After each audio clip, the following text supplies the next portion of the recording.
Hola a todos, buenos días. Hoy vamos a tratar un tema bastante controversial y de mucha actualidad, que es el último estudio, el estudio más importante sobre el balón subacromial que ha salido, que se ha realizado. Por eso el doctor Jorge Rojas, que ya es cirujano de nuestra sección, nos va a ayudar con el análisis crítico de este estudio. Doctor Rojas, bienvenido. Bueno, Guido, muchísimas gracias por la invitación. Este es un formato nuevo que estamos haciendo en las charlas y espero que les guste. Vamos a hacer un análisis crítico de un experimento clínico aleatorizado de un tema, o más bien de una intervención, que está bastante de moda en la cirugía del hombro y que todavía no teníamos hasta el momento evidencia de buena calidad. Entonces, este estudio se llama balón espaciador subacromial versus reparación parcial para desgarros masivos del manguito rotador, un ensayo prospectivo aleatorizado y multicéntrico. Es importante que tengan en mente que este artículo no está publicado y todo lo que les voy a presentar hoy son resultados preliminares que han presentado los autores hasta el momento. Los autores principales de este estudio son personas que los que hacemos un brico los conocemos: Suma Srikumar de Hopkins, Colin Roden, Edwin Roguski, Peter Labner, Joseph Abud de Rothman y Nikhil Verma. Pero este es un estudio multicéntrico, lo hicieron en todas partes de Estados Unidos, hubo 21 centros incluidos y ellos son como los autores principales. El tipo de estudio es un experimento clínico de intervención y el nivel de evidencia de este estudio es nivel de evidencia 1 y por eso lo traemos, porque pues es el tipo de evidencia que siempre queremos presentar y discutir. Entonces, lo primero para hacer cualquier análisis crítico de la evidencia es presentar una sinopsis. La sinopsis nos va a presentar un resumen rápido, es como si leyéramos el abstract y nos va a contextualizar a todos en la idea de qué es lo que hizo el estudio y de qué encontró. Entonces, la sinopsis básicamente lo que va a hacer es rápidamente leerlo. Fueron 184 pacientes, 40 años o más, tenían rupturas masivas del manguito rotador sintomáticas que no habían respondido al manejo conservador, y estos pacientes fueron asignados al azar para recibir balón subacromial 93 o reparación parcial del manguito rotador 91. El desenlace primario de este experimento fue un desenlace compuesto que tenía 4 componentes y ese desenlace compuesto se midió al año de cirugía. Los 4 componentes, yo voy a hablar más en detalle de esto más adelante. Acá en la sinopsis solo les voy a mencionar que fueron puntajes reportados por el paciente y se utilizó el MCID o la diferencia clínica mínimamente importante para el WORK, que es el Western Ontario Rotator Cuff Score, para el ASES Score, y se comparó la mejoría desde el preoperatorio a las 6 semanas y que se mantuviera esa mejoría a los 12 meses y que además no hubieran habido cirugías adicionales ni efectos adversos. Si se cumplieron esos 4 criterios, pues se dice que el paciente tuvo un desenlace satisfactorio, y si no, si alguno de esos no se cumplió, pues no tuvo un desenlace satisfactorio. Esta es una manera bien interesante de ver esto y lo vamos a discutir un poquito más adelante porque los desenlaces compuestos a veces tienen críticas. Los otros desenlaces de interés, pues fueron cambio en los puntajes clínicos individuales, pues ya miraron, por ejemplo, el WORK y el ASES de manera individual, ya no compuestos, y también se miraron otros puntajes como el CONSTANT y el BAS o la escala visual análoga para dolor y el rango de movimiento del hombro. En este caso del análisis secundario, pues los compararon simplemente con la línea de base. Y también, como análisis secundario, los hallazgos de resonancia magnética. A todos los pacientes incluidos en este estudio se les hizo resonancia magnética a las 6 semanas para los que recibieron balón subacromial y al año para todo el grupo, tanto los de balón como los de reparación. ¿Qué encontraron? ¿Qué fue lo principal? A los 12 meses, el 51% de los pacientes del grupo del balón tuvieron ese desenlace compuesto satisfactorio, o sea, tuvieron un resultado satisfactorio, versus 40% en el grupo de reparación parcial, y cumpliendo los criterios de no inferioridad. Y ahora les voy a hablar, esto es una parte muy importante de este experimento porque este es un experimento de no inferioridad. El margen de no inferioridad que pusieron para comparar las dos intervenciones fue el 10% y fue significativo el margen de no inferioridad, y una ventaja de 11.4% para el grupo del balón subacromial. La incidencia de efectos adversos severos y de reintervención fue similar en los dos grupos. Entonces, quiero que tengan en mente cómo leen ustedes en su cabeza esto y cómo lo vamos a ver cuando ya entendamos qué es un experimento de no inferioridad y en realidad qué significa esto. ¿Listo? Entonces ya ves la sinopsis. La primera parte que uno debe hacer cuando hace análisis crítico, especialmente experimentos clínicos, es quién financió el estudio. Esto es importante por los conflictos de interés, pero también es bueno que cuando hagamos análisis crítico de experimentos clínicos seamos comprensivos y detallados y no simplemente porque la industria lo patrocina nos diga que el estudio no sirve, que eso es muy frecuente que lo hagamos nosotros. En este caso, pues el estudio fue financiado por la industria. Acá tengo un problema en el slide que no me sale, pero el estudio fue un estudio financiado por la industria, por la empresa Ortho Space, que es la empresa que produce el espaciador subacromial. ¿Por qué era necesario este estudio? La siguiente pregunta que uno se debe hacer cuando hace análisis crítico. Hay estudios que son muy relevantes, hay estudios que están muy bien hechos, pero probablemente no eran relevantes. Una vez se pregunta por qué hicieron ese estudio. Y en este caso, ¿por qué es necesario este estudio? Las rupturas masivas del manguito rotador, que es la población que este estudio está evaluando, pues los que estén acá presentes, que hayan rotado por cirugía de hombro, o que sepan algo de cirugía de hombro, saben que esta población es de las más desafiantes que nosotros tenemos como cirujanos de hombro y no tenemos una respuesta de cuál es el manejo adecuado o ideal para estos pacientes. Y tenemos muchas opciones estudiadas y soportadas en la literatura como el manejo no operatorio, como reparar las rupturas con o sin aumentación de tejidos, como hacer una reparación parcial con o sin aumentación, hacer transferencias tendinosas o hacer artroplastia reversa de hombro. También tenemos muchas opciones nuevas que han venido apareciendo en los últimos años y que están en estudio y que son bastante interesantes, como son la reconstrucción capsular superior y el balón subacromial, que es la intervención que estamos evaluando en este estudio. Obviamente que la solución ideal para este problema debería ser una solución que sea simple, que sea altamente eficaz, que sea fácil de revisar en el caso de que falle, que tenga baja morbilidad y que dure en el tiempo. En este momento, en realidad, lo que hacemos nosotros, como ustedes ven en la figura con todas las opciones, es básicamente decidir de forma personalizada, de acuerdo a cada paciente, a cada caso, cuál es el tratamiento que vamos a elegir. El balón subacromial, para los que no estén familiarizados con él rápidamente, usualmente yo no hago esto en el análisis crítico de la evidencia, porque el análisis crítico, pues uno directamente va al punto del artículo, pero entiendo que es bueno que contextualicemos, sobre todo si algunos de ustedes no están familiarizados con qué es esto de lo que estamos hablando. El balón subacromial, como ustedes ven en la fotografía, no es más que un implante de polímero biodegradable que se rellena con solución salina y cumple una función de espaciador en el espacio subacromial entre, obviamente, la cabeza humeral y el acromio. Este dispositivo está diseñado para degradarse de 3 a 6 meses y se ajusta más o menos al tiempo de periodo de rehabilitación de una reparación del manguito rotador cuando se repara. O sea, los tiempos de que uno espera rehabilitar a un paciente que repara y el tiempo que uno espera que esto se degrade son similares. ¿Por qué funciona? Y esto es una pregunta que la verdad medio misteriosa, no tenemos una respuesta muy clara. Hay varios estudios biomecánicos que tratan de explicar por qué funciona y en realidad la causa principal por la que funciona y que los estudios biomecánicos demuestran es que el espaciador baja la cabeza humeral y al bajar la cabeza humeral estabiliza el fulcro del hombro para que haya una adecuada función del deltoides y para mejorar el balance de la dupla de fuerzas del hombro y esto permitir una mejor función del hombro. Hay otras razones por las cuales la literatura y los grupos que lo usan refieren que funciona, que puede funcionar como un cojín o como un amortiguador subacromial. Esto pues le pongo el signo de pregunta porque no es tan claro si ese es un mecanismo de función. Y también que ayuda a mejorar el reentrenamiento del deltoides durante el tiempo que el paciente lo tiene puesto, dada la mejoría en la distribución de cargas en el hombro. También question mark, signo de pregunta, yo no estoy seguro, no hay evidencia de eso. Pero esas son las razones biomecánicas por las que este aparato, que nadie se imaginaría que funciona, pues funciona muy bien.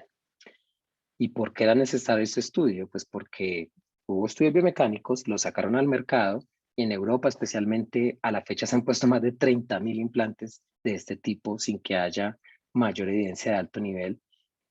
Pero los estudios retrospectivos de la serie de casos pequeñas no comparativas se han mostrado que funciona y funciona con buenos resultados. En Estados Unidos, este dispositivo no se encontraba aprobado por la FDA porque faltaban estudios comparativos de nivel 1 para evaluar su seguridad y eficacia. En Estados Unidos por mucho tiempo no se usó este dispositivo. Y este experimento, básicamente, palabras más, palabras menos, fue el estudio pivotal. No encuentro una palabra buena en español, pero eso es los pivotal studies son los estudios que en la FDA se requieren para aprobar cualquier dispositivo o medicamento, que son los estudios en los que se demuestran eficacia y seguridad. O sea que básicamente este estudio se hizo para poder aprobar este medicamento, este dispositivo, perdón, en los Estados Unidos. Entonces, ¿cuál es la pregunta principal del estudio? Y esto es muy importante que ustedes siempre se lo hagan cuando analicen un estudio. A veces los estudios lo presentan de manera explícita, pero con mucha frecuencia no. Y es bien importante que ustedes traten de abstraer cuál es la pregunta principal del estudio. Entonces, en este estudio, la pregunta principal es en pacientes de 40 años o más con rupturas masivas del manguito rotador, sintomáticas, que no responden al manejo conservador y en quienes no se pudo reparar el manguito rotador completamente en cirugía, el balón subacromial no es materialmente peor o, en otras palabras, no inferior que una reparación parcial del manguito rotador en términos de eficacia y seguridad. Fíjense que la pregunta es muy específica a decir si no es materialmente o considerablemente peor o no inferior. La pregunta no es si es mejor, la pregunta no es si es equivalente. Y eso es muy importante que ustedes lo tengan en claro porque eso cambia completamente el diseño de los experimentos clínicos. Y en este caso a mí me pareció muy inteligente de parte de los autores que hubieran seleccionado un diseño de no inferioridad comparado con un diseño de superioridad. Y más adelante cuando hablemos del método del estudio les voy a explicar por qué. Vamos con las características principales del estudio. Esto es muy sencillo, ya lo hemos hablado en la sinopsis. Es el pico que todos conocemos. La población pues fueron pacientes mayores de 40 años o más con rupturas masivas, sintomáticos y que no han respondido al manejo conservador. 184 en total fueron incluidos. La intervención fue el balón subacromial, 93 fueron asignados a ese brazo. La comparación fue la reparación parcial, 91 fueron asignados a ese brazo de control. Y los desenlaces, como yo les mencioné antes, el primario fue un desenlace compuesto de 4 componentes y varios secundarios entre puntajes clínicos, movilidad e imágenes de resonancia magnética. Es muy importante cuando ustedes evalúen un estudio, sobre todo cuando hagan análisis crítico, que vayan a los detalles, porque como bien dice el dicho, el diablo está en los detalles. Entonces vamos a mirar un poquito más al detalle cada uno de estos puntos. ¿Por qué? Porque es importante la población. La población es importante, primero, para determinar si hubo sesgos de selección y segundo, para yo tener total claridad de cuál es la población a la que yo puedo aplicar estos resultados. Entonces, fijémonos cuál es la población. Aunque yo ya les dije de manera general, se van a dar cuenta acá de muchos detalles que no estaban ahí y que le caracterizan mejor a uno la población para la cual aplica estos resultados. Ya esto lo dijimos, mayores de 40 años, 40 o más, ruptura masiva definida, como todos sabemos, como 5 centímetros o más o 2 o más tendones. Esto lo definieron ellos tanto en resonancia preoperatoria como intraoperatoriamente, que el paciente tuviera un deltoides funcional y que la movilidad pasiva estuviera conservada, que tuviera un dolor mínimo de 3 en la escala visual análoga, mayor de 3 en la escala visual análoga, y que el tratamiento conservador por al menos 4 meses hubiera sido fallido. Y el experimento es claro en mencionar qué estrategias de tratamiento conservador incluyen, que incluye pues todo lo que hacemos. Infiltraciones, terapia, reposo, etcétera, etcétera. Los criterios de exclusión, como siempre, muy largos, pero son muy importantes también para saber a qué población no le aplican estos resultados, quiénes no fueron incluidos en el estudio y a quién yo no puedo ir a decir, no, es que hay un estudio de esto, pues es que ese paciente no fue incluido.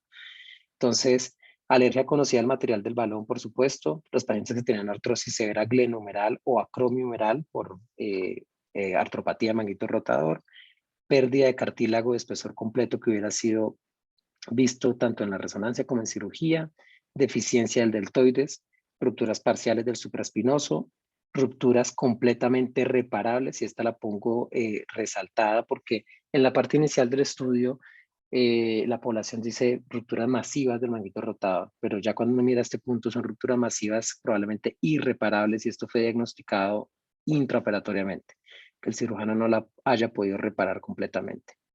Pacientes con historia de trauma, infección o necrosis fueron excluidos también. Los pacientes que se reparó el subescapular o el labrum también fueron excluidos.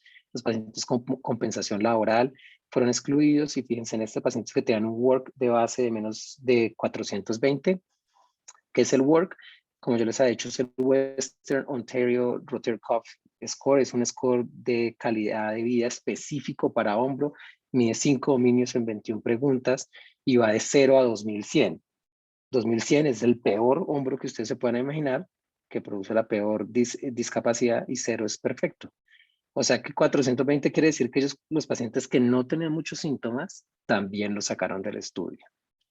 Y si intraoperatoriamente se identificaba una deficiencia funcional del ligamento coracoacromial, también se sacaron del estudio. Entonces, fíjese cómo ya eso le da un mayor detalle a la población que realmente estuvo ahí metida, no es solo pacientes con rupturas masivas. Acá en este punto, la otra crítica que yo quiero traerles a colación es que hay aspectos que para nosotros como cirujanos de hombros son muy importantes cuando decidimos qué hacer con un paciente con una ruptura masiva irreparable que no están mencionados y no sabemos qué características tenía la población de este estudio en esos aspectos.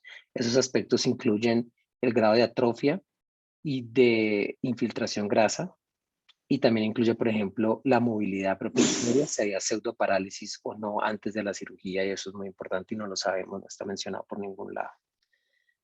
En términos de las intervenciones, pues el punto que yo más puedo hacer análisis crítico en las intervenciones, cuando ustedes vean esto, sobre todo en los estudios multicéntricos, pregúntense cómo es la reproducibilidad de la técnica quirúrgica.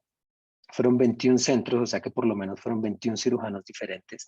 Hay variabilidad de cirujanos, especialmente para la reparación parcial. El balón subacromial, como ustedes se dan cuenta, es muy simple, se pone, se infla y sale. Pero de todas maneras, en estos estudios, en general, en los estudios quirúrgicos, en los experimentos aleatorizados de técnica quirúrgica, se recomienda que haya una evaluación estandarizada independiente de la calidad de la técnica quirúrgica, porque muchas veces decimos que una técnica no funciona, pero puede ser debido a la variabilidad de los cirujanos.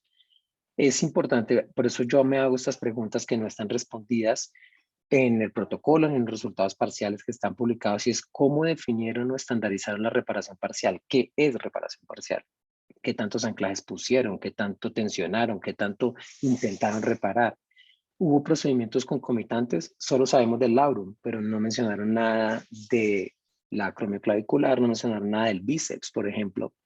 Y ahí quedan dudas, le quedan dudas a uno de esa reparación parcial puede significar cosas muy diferentes. Si yo le pregunto a 5 cirujanos de hombre diferentes qué es una reparación parcial, probablemente hagan algo diferente.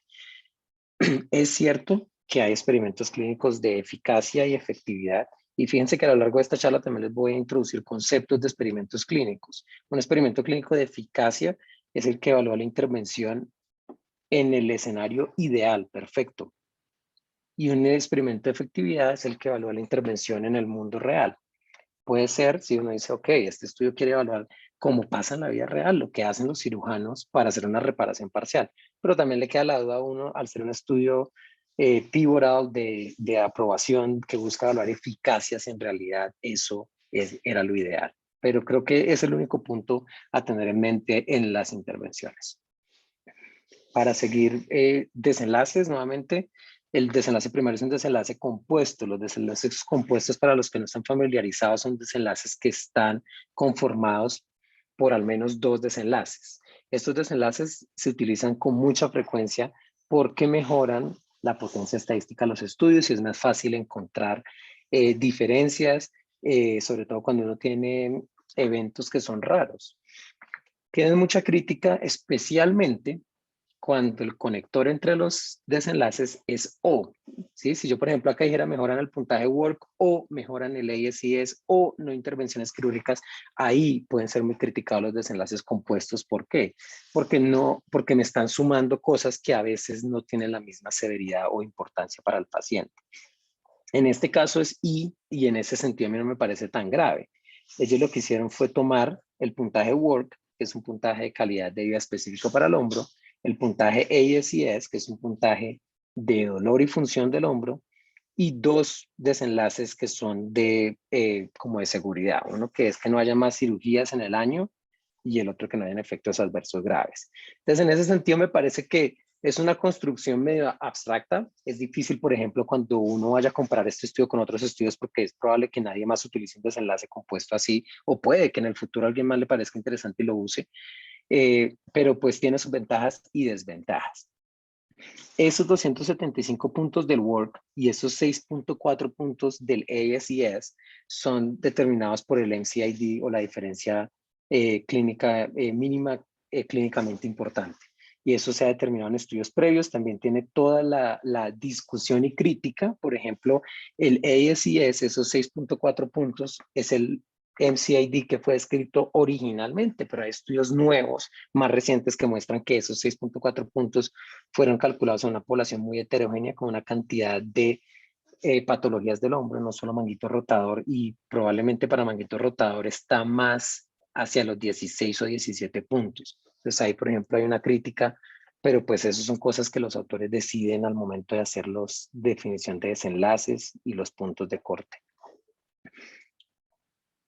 Los secundarios, pues no tienen mayor problema. Los secundarios, el cambio desde la línea de base en los puntajes, tanto el work, otra vez, el ASES, el constant, el BAS para dolor, el EQ5D, que quienes no lo conocen es una escala de calidad de vida bastante utilizada y validada, y los rangos de movimiento. Los hallazgos de resonancia magnética, como les mencionaba, a las 6 semanas son los de balón, que miraron cómo estaba ubicado el dispositivo, y al año a todos los pacientes para los de balón a mirar qué residuos quedaron del balón, porque en teoría ese momento ya debía haberse degradado, y el estado del manguito rotador y los tejidos para el grupo de reparación parcial. Les voy a adelantar de una vez que en los resultados preliminares que tenemos hasta el momento no se reporta nada de resonancia magnética, entonces no sabemos nada de resultados de resonancia magnética hasta el momento. Entonces ahora sí nos vamos a mover a los métodos. Y en los métodos, permítanme un segundo porque acá tengo un error y creo que no puedo quedarme sin mostrarles esta diapositiva. Entonces en los métodos, este es un estudio de no inferioridad, prospectivo, aleatorizado, multicéntrico, con segmento simple. Ustedes saben que cuando uno presenta experimentos clínicos es así, es una chorrera de cosas, pero son todas las características que tiene el estudio.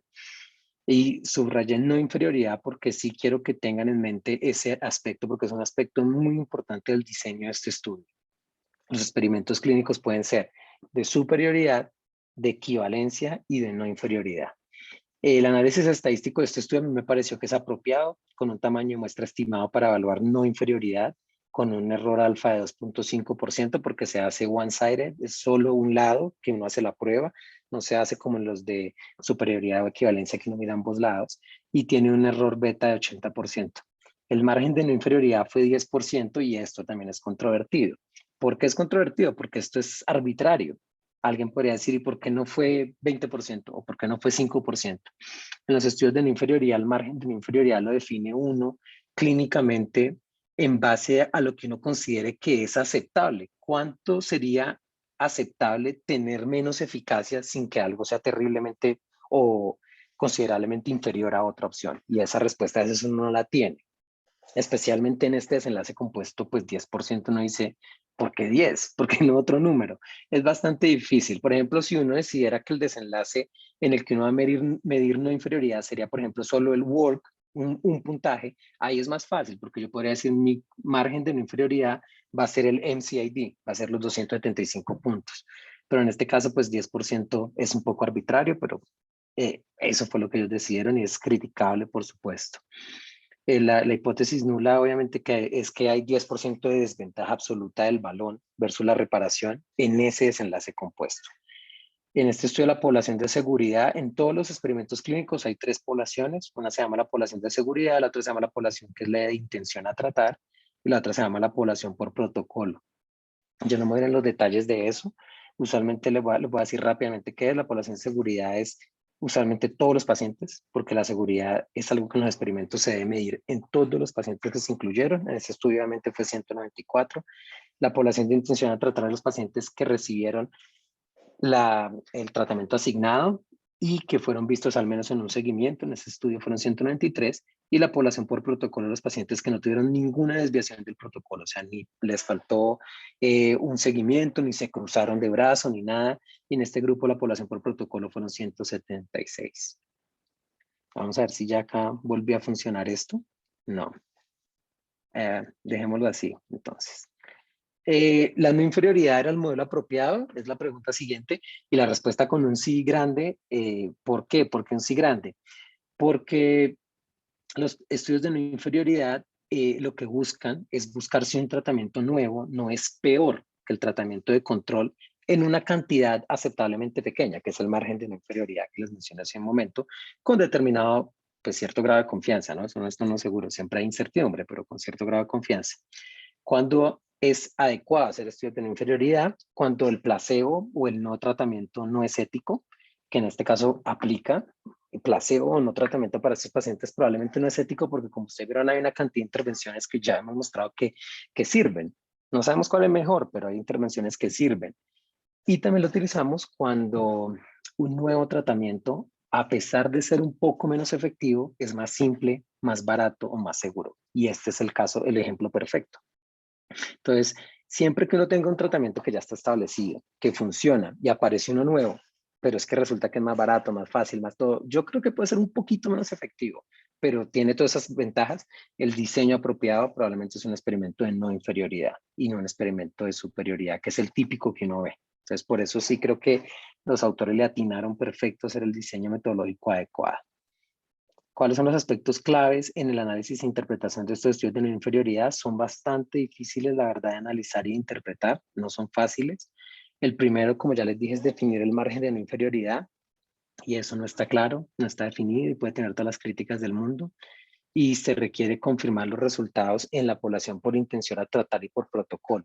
En la mayoría de experimentos de superioridad, no sé si ustedes han escuchado, la población que siempre se analiza es la población de intención a tratar. En estos estudios, uno tiene que demostrar no inferioridad tanto en la población de intención a tratar como en la población por protocolo. Los resultados posibles de estos estudios, ahora sí me voy a pasar acá, son estos, y esto es bien importante, pues esta imagen para que la vean y se la lleven en mente, porque estos estudios para interpretarlos no son tan fáciles, porque de hecho la nomenclatura es confusa. Uno en un estudio de no inferioridad puede tener el primer desenlace, que es decir, el tratamiento es no inferior y superior. Eso suena ridículo, pero así es.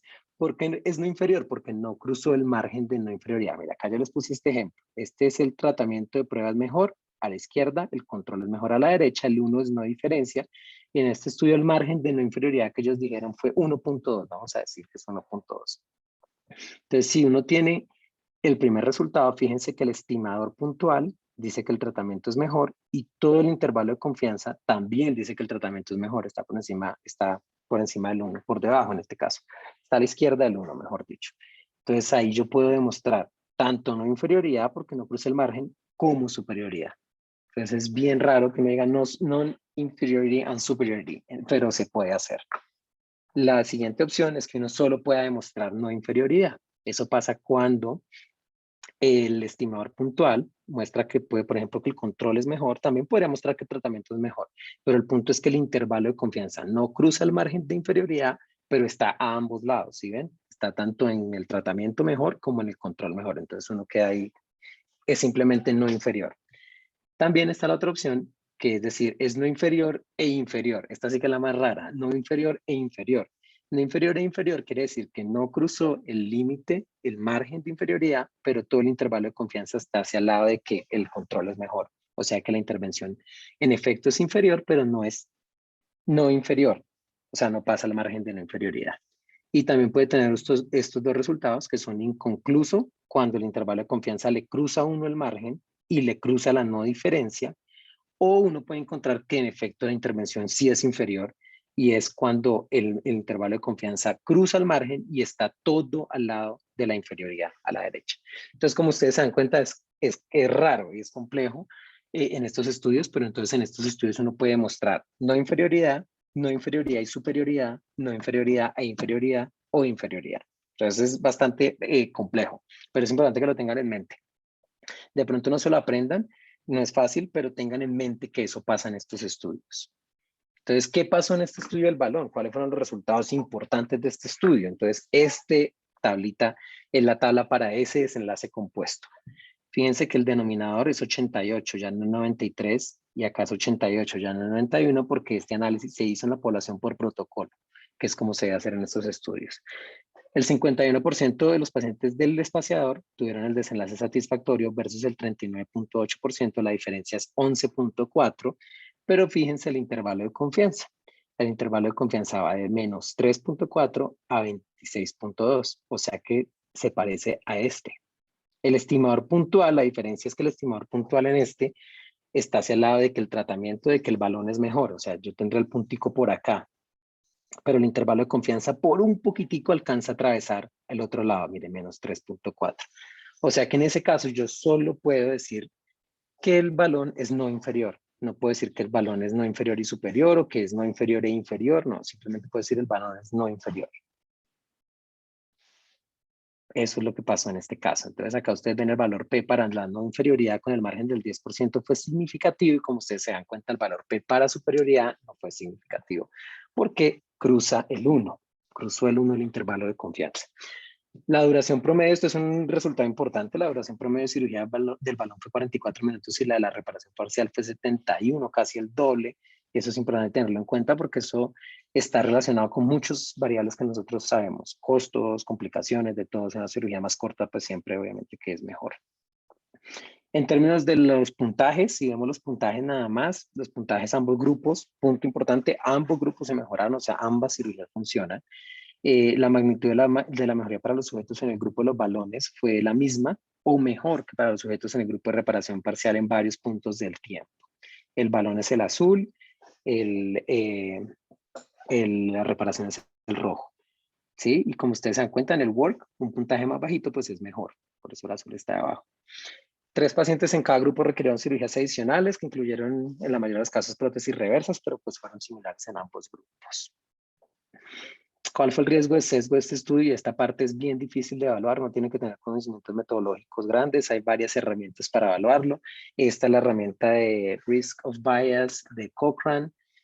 Acá tenemos los tópicos que se evalúan, es el proceso de aleatorización, si hubo desviaciones de las intervenciones como estaban planeadas, si hubo pérdida de desenlaces, de los datos de desenlaces, si hubo errores en cómo se midieron los desenlaces, si hubo selección en los resultados reportados, si se reportaron de manera selectiva y finalmente uno llega a una evaluación total. En este caso yo hice esta evaluación y yo considero que este estudio tiene un bajo riesgo de sesgo. La verdad es que es un estudio que está muy bien hecho.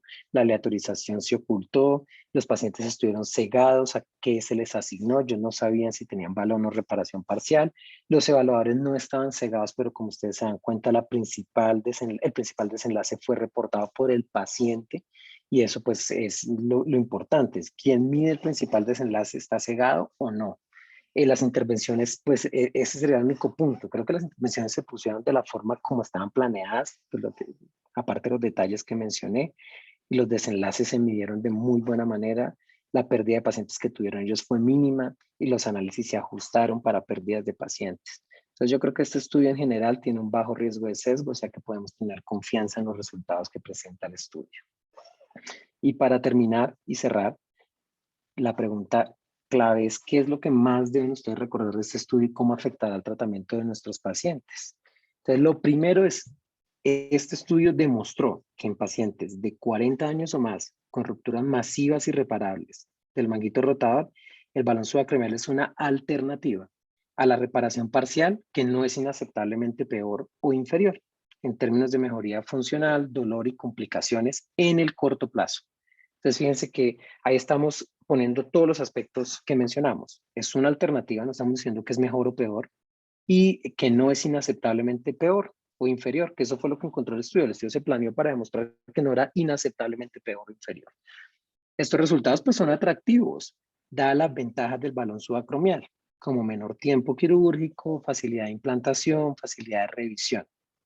Sin embargo, pues se requieren estudios con mayor seguimiento para evaluar si estos resultados cómo se comportan a largo plazo. Como yo les mencionaba, un aspecto importante para nosotros también es la durabilidad de lo que hagamos. Entonces sí es importante ver qué pasa con estos dos brazos en 5 años. ¿Siguen siendo iguales o no? Y también es importante comparar el balón subacromial frente a otras opciones de manejo que usamos actualmente para esta población de pacientes, no solo contra la reparación parcial. Y un punto que me hace falta ahí, que es muy importante, es la costo-efectividad que muy probablemente venga ese estudio después de que ellos publiquen el estudio principal para saber en términos de costos si es mejor o no.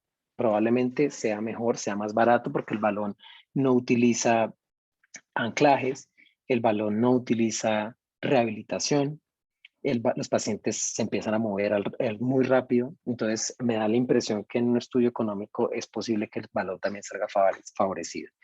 Entonces, Esa es la conclusión del estudio. Para que se la lleven en mente, en este momento con la evidencia que tenemos, ya tenemos evidencia para decir que eso es una alternativa que no es inaceptablemente peor que hacer una reparación y la podemos tener en nuestras opciones para ofrecer a los pacientes, teniendo en mente que los resultados están limitados solo al corto plazo.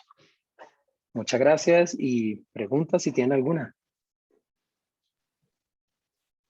Jorge, muy buena revisión, muchas gracias. Y creo que a todos nos queda mucho más claro este estudio que, como bien lo decía, no es tan fácil de entender de primerazo.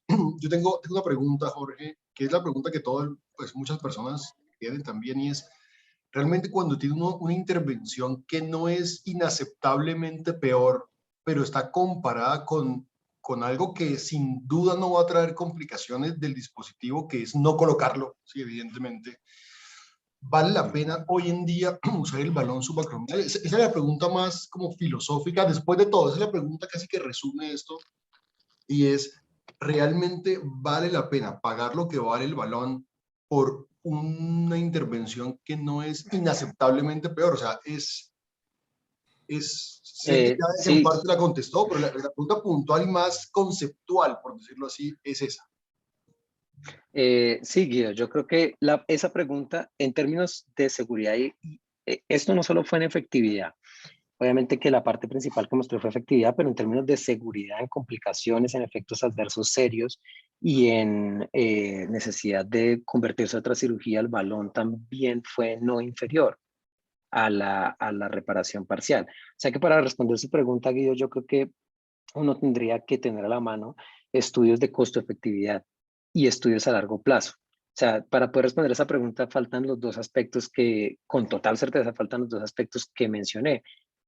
Uno sería qué tanto dura esto, porque puede ser que en este momento, aunque sea una alternativa que no es peor, y en este caso fíjense que no es peor y casi que es superior, porque el intervalo de confianza está casi todo al lado de la superioridad. Yo creo que ahí fue una falta de precisión, puede ser una falta de precisión del estimador, y si hubieran tenido más pacientes es posible que se hubiera demostrado superioridad del balón. Entonces, ante una intervención que demuestra esto, lo que se hace con esto, Guido, es presentar esa alternativa de tratamiento para que cada uno de los médicos, de las instituciones, de los sistemas de salud, definan de acuerdo a la costo-efectividad si esa intervención es más fácil, si esa intervención tiene todas las ventajas que justifican esa no inferioridad, ¿sí? Por ejemplo, y yo creería que esa discusión es mucho más profunda cuando uno encuentra no inferioridad e inferioridad, cuando en realidad la intervención sí es inferior un poquito, que este no fue el caso. En este caso no es que sí sea inferior, de lo que le digo, en este caso casi que se va a la superioridad.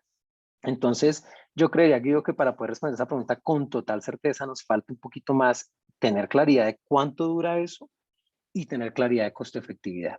Si, por ejemplo, el balón resulta ser que no es mucho más caro o que salga parecido, porque obviamente que uno siempre piensa en el valor del implante nada más, pero en los estudios de costo-efectividad se deben evaluar otros aspectos como las terapias físicas, como el tiempo que el paciente se toma en volver al trabajo, como una cantidad de costos indirectos, no solo el implante. Y si el balón demuestra que es más barato en eso, pues ahí nuevamente el balón estaría ganándose un espacio como una alternativa para sus pacientes.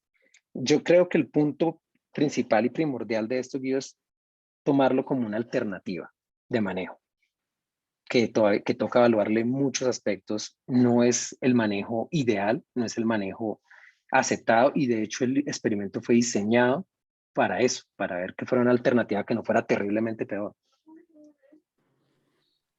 Perfecto. Yo creo que es mucho más claro ahora, pues para mí por lo menos, los resultados de este estudio. Doctor González, aquí lo veo que ya está prendiendo la cámara.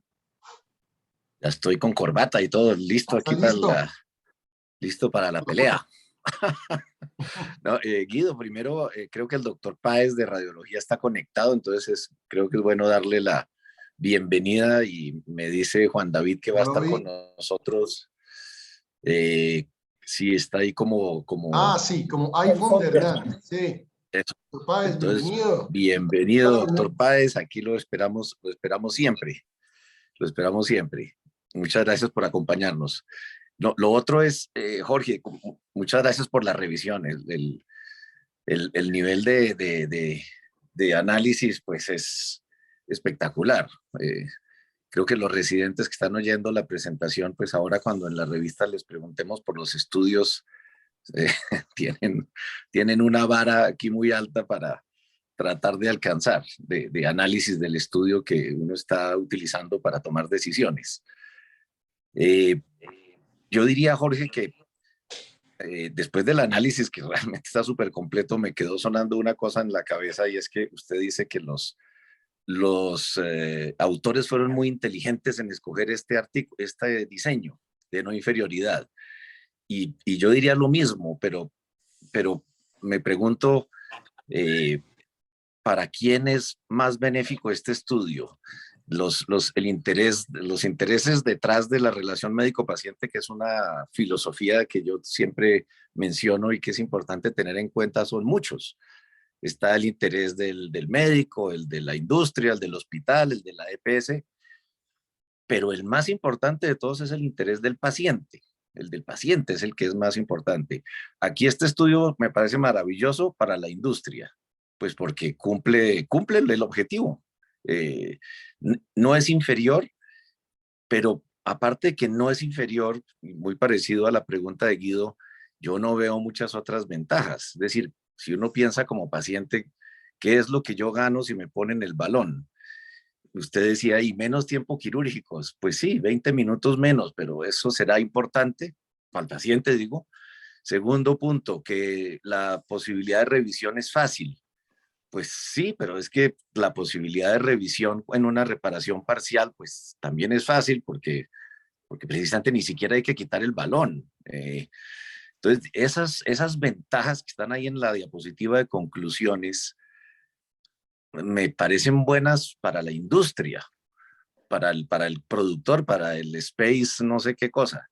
Pero para el paciente, dice uno, el paciente lo que quisiera ver es, pues, que primero que seguro, pues sí, claro que al paciente le interesa que sea seguro, que no le hagan daño, pero que sirva. Aquí casi que el ejemplo que uno podría equiparar, Jorge, es la medicina naturista, que pues la medicina naturista básica, no la que funciona, que siempre es la ventaja de la medicina naturista es que no hace daño. Entonces sí, tómese el agua de no sé qué o la pastilla de no sé qué, que eso no le hace daño. Perfecto, no le hace daño, pero le hace beneficio.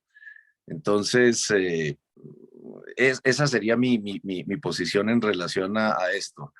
Eh, creo que es un estudio bien hecho, sin duda, metodológicamente excelente, bien planteado, inteligentemente planteado, como usted mencionó, para mostrar que no es inferior, pero, pero ¿cuál sería el beneficio para el paciente de usarlo? No lo veo claro. Sí, yo creo que su punto es muy válido, doctor, y le adiciona a la discusión.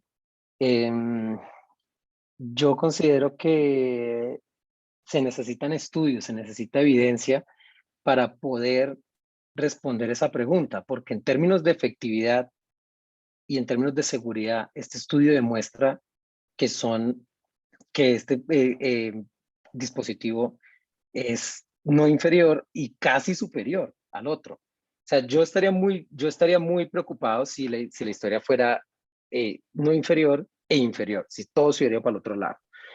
Sin embargo, creo que es muy importante. Para mí, yo creo que el punto de quiebre en este estudio o en este tema o con esta intervención son los costos.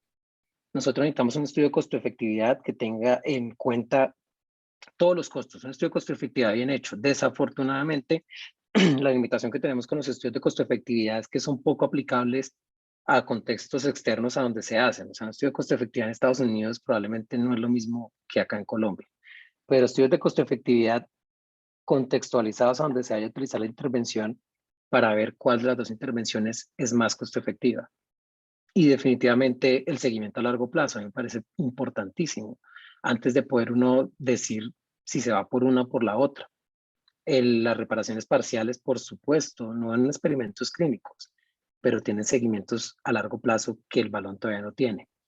Entonces, creo que es un balance de una cantidad de cosas. Pero, Eh, en- Jorge, en cuanto a el uso. su efectividad, un paréntesis ahí, porque en la mayoría de casos de balón subacromial, uno sí hace reparaciones del subescapular, parciales del infraespinoso, y sí está utilizando anclajes, cánulas, shaver. Entonces, al final, la intervención, la diferencia sí es el balón, primero, que vale bastante, y segundo, que la rehabilitación y el retorno laboral se guía por el manguito rotador y no por el balón, ¿sí? O Ah, sea, no. igual protege. Entonces, el retorno, casi que tampoco hay mucha diferencia con el Ah, retorno no, Guido, cuando pero uno hace el balón. eso aplica para la manera como tú lo usas. Pero es muy importante tener en mente que en este estudio no hicieron nada de eso. O sea, esos resultados son sin repararle nada al manguito, solo poniendo el balón. Excluyeron las reparaciones parciales. Sí, o sea, es diferente que, por eso uno tiene que ser muy, muy considerado cuando uno evalúa la evidencia también. Por ejemplo, si en el caso tuyo tú utilizas el balón reparando, pues esta evidencia no aplica para lo que tú haces. Esto es simplemente poner el balón, no hacen nada más, poner el balón. Y en ese caso de ponérselo el balón sin hacer nada más, sin poner anclajes, sin reparar nada más, pues si uno compara los costos, yo no sé cuál es el resultado, porque yo no conozco los costos del balón. Simplemente pongo en la mesa el aspecto de costo-efectividad porque requiere un estudio formal. Una vez se lleva sorpresas con los estudios de costo-efectividad, sobre todo por eso que les mencionaba, que es los costos indirectos. A veces uno solo mira los costos directos, el implante directamente, pero hay costos indirectos. Si al paciente le ponen un balón nada más y no le hacen nada más, no le reparan nada, no le ponen ningún anclaje, al paciente no lo restringen de nada y no le hacen terapia. Entonces, yo creo que... Este último punto de Jorge, Guido y todos suena, pues le da un poquito de vuelta a la interpretación que al menos yo le estaba dando. Como que uno ve el balón con otros ojos con esta explicación de Jorge que la había hecho, pero sí a uno se le puede pasar. Y es que si lo que ellos hacen y al hacer eso muestran que da más o menos lo mismo, bueno, que no es inferior, porque no es de equivalencia, pues tiene cierto encanto, pues de hecho recupera cierto encanto la posibilidad del balón, porque es que, como dice Jorge, es ponerlo sin hacer nada más. Y en ese caso dice uno, bueno, pues eso, hasta yo podría ponerlo. A mí me parece que las preguntas claves que tenemos que responder es qué pasa en el largo plazo, porque por ejemplo sería muy triste ver estos resultados ahorita y que en 5 años esos pacientes les vaya peor o tengan, y eso sí es algo que me parece que sí está empujado por la industria y en lo cual deberíamos ser cuidadosos si es el resultado a largo plazo de esto. Por ejemplo, no, los resultados de resonancia todavía no están, no sabemos qué pasa con ese balón ni siquiera al año, cuánto está degradado, cómo está eso en la articulación y sobre todo cómo progresan estos pacientes a largo plazo, porque pues si uno mira el mecanismo por el que funciona, pues uno tampoco esperaría que esto dure mucho tiempo. Y ese es un punto bien importante, porque si los pacientes del balón les tienen que hacer más cosas en el término de 5 o 10 años que a los otros, pues ahí perdería mucho valor. Pero al menos en el corto plazo, pues eso es lo que hay en el corto plazo, pues es una alternativa Sí, yo creo atractiva. que el resumen de la evidencia, digamos, de ese otro lado de la evidencia que no es tan sólido, Jorge, es que hay series de casos que muestran las dos cosas. Hay varias series de casos que muestran que no sirve, que a los 2 años están revisados la mayoría, o sea, como que realmente no es tan maravilloso como uno cree. Y hay otras series de casos que muestran que, y nadie entiende bien por qué, después de 5 o 7 años, las escalas funcionales se mantienen y se mejorando. Entonces, entonces digamos que la evidencia en cuanto a solo series de caso va hacia los 2 puntos, ¿sí?